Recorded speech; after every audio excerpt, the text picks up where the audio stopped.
এতটাই পুরনো ছিল যে বর্ষাকালে টিনের চালা দিয়ে পানি পড়ত, আর গ্রীষ্মে রোদের তাপে ভেতরটা আগুনের মতো গরম হয়ে উঠত।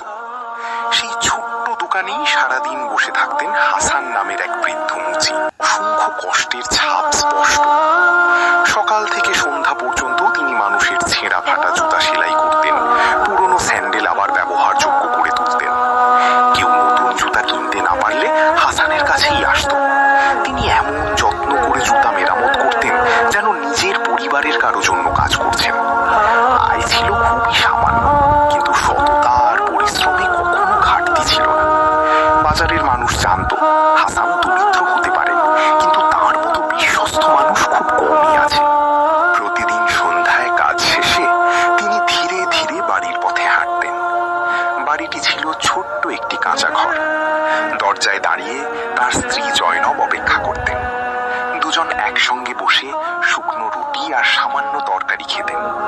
কিন্তু তাদের ঘরের নীরবতা ছিল সবচেয়ে বড় কষ্ট। সেখানে কোনো শিশুর হাসি ছিল না, কেউ আব্বা বলে দৌড়ে এসে তার গলা জড়িয়ে ধরত না। বহু বছর কেটে গেছে, তবুও আল্লাহ তাদের সন্তান দান করেননি।